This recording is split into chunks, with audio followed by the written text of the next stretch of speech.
Want to deal with some of the questions and say some more about the thesis statement. I said some last time. Again, specifically with the thesis, I'm only expecting a couple of sentences from you. I want you to think specifically. I want you to make a case about what you're arguing, why it's significant, and how specifically you're going to lay it out here.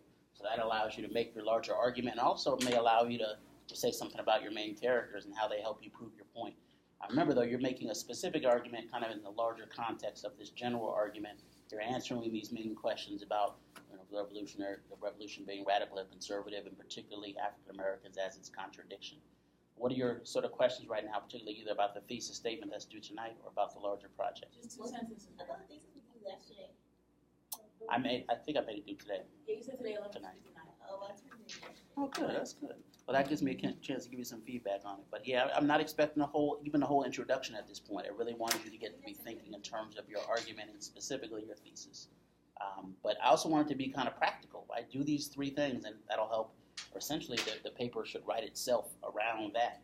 Right? Once you know what you're arguing, it becomes easier to make your case. Yes. And that's my problem. Like, I did my thesis and my introduction, I guess, but the body, I don't know how to style it. I'm having trouble. Like, I read the rubric thing for the body, but I don't know.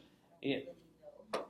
Yeah, I mean, some of it's going to be stylistic in terms of how you handle it. What I want you to, a couple of elements I want to be in the body is, first of all, your main arguments, right? If you lay out your thesis that, say the revolution was really conservative because they were doing this, or African Americans like Mumbet, words contradiction because such and such, then you end up talking about those things in the various body paragraphs.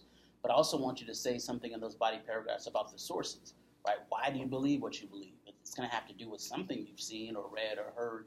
Right, so that's your support to this, is your evidence, your examples, your sources. So I do want something about the sources to make its way into the paper.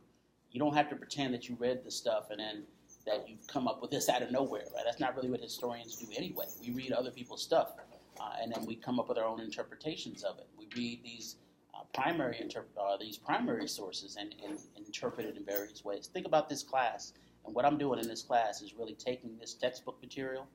And we've shaped all of it. We formed all of it around imagined community and tipping point. Neither one of those are mentioned specifically in the textbook.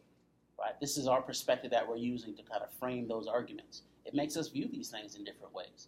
Right? It makes us pay more attention to race, class, gender, and other things, even in videos and things that don't mention that. Right? So that's kind of what you're doing with these main characters and with your specific arguments. Yes, I've read everything that you're reading. But don't assume that, right? I want this paper to be something that's understandable enough that you leave it on the desk, your roommate can pick it up and read it and kind of understand what's going on, right? Know something about your main character, know something about the American Revolution. So prove your case. Assume that your reader doesn't know everything that you know, right? Because they don't. You're the expert in this. But also assume that your reader may not agree with you, right? I think we're really good about making oral arguments, right? We'll come in class and this is what I believe, and these are the three reasons why. But then in the paper, we're like, oh, it's just what I believe, right? Why is it we can make these strong arguments orally, but then when it comes to writing, we don't feel like we need evidence or examples, right? So do the same thing in your writing that you would do orally, and back it up with evidence and examples. But in terms of the body itself, it's going to look different for each of you, right? We're all kind of responding to the same questions, but that response is going to look different based on the main characters you choose, based on your own style. Some people might start with a quote from Mumbet, for example, and then use that to kind of frame their whole argument, where some folks are going to start with sort of the American Revolution was this, this, and this, but this is why it didn't fit for African Americans. Right? Stylistically, I don't want to change your style. I want to sort of enhance what you do and help you make your argument more effectively. But as part of that, you're going to tell me something about your main characters, even if you're not just writing the story of your main character, right? You're using them to frame your argument, right? You're using the textbook to help you make your case. You're using these videos to help you make your case. Using stuff I say. Right? You can disagree with any of us. Right? It's your argument. It's all about how well you support that, what kind of evidence and examples you can bring to support that. And that's why I'm pushing you back towards thinking about the sources and which sources help you make your argument best. And then the conclusion really is kind of an afterthought in this sense. You're really summarizing what you already said, but also thinking about the future. This part of the video, for example, on David Walker actually happens after the revolution. But you see how the same ideas are at play. Folks are debating slavery, they're debating mental inferiority and all these other ideas, right? He's trying to get rid of slavery still in the 1830s. and it's not going to happen for another 30 years. So a lot of these ideas do continue, go into the future. That make any sense at all in terms of how you should at least be approaching it? You shouldn't have it all, figured out. Yeah, this is a process. That's why we're doing it this way, and that's why I'm making you turn the thesis in first. So at least you know your direction. You know where you're going argument-wise. That can help you focus it and do those sorts of things. You cannot talk about everything in this paper. You're going to end up talking about, probably your main character and their resistance, maybe 2 or 3 key themes that come up. Right? By the time you do that and talk about your sources and introduce this stuff and the American Revolution and conclusion, you're going to be out of time pretty quickly. 5 pages goes fast when you do all of that. Right? So don't think you're going to have time to talk about everything. You have to be selective in choosing what you're actually going to talk about and what your main character sort of allows you to talk about. You don't have time even to write their whole story. Right? There are whole books on David Walker.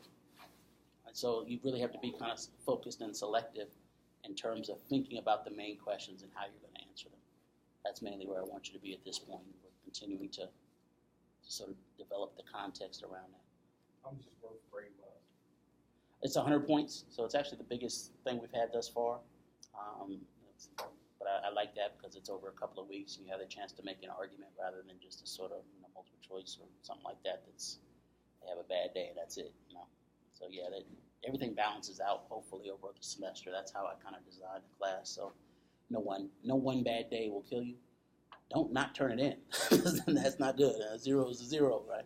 But you have a chance to make an argument and take all that kind of stuff into consideration. Other questions? Yes. Maybe you're gonna pay me extra to look at it twice. No, but just so you know what you're gonna be looking at when you start. A preview. Yeah. All right. See you later. Bye.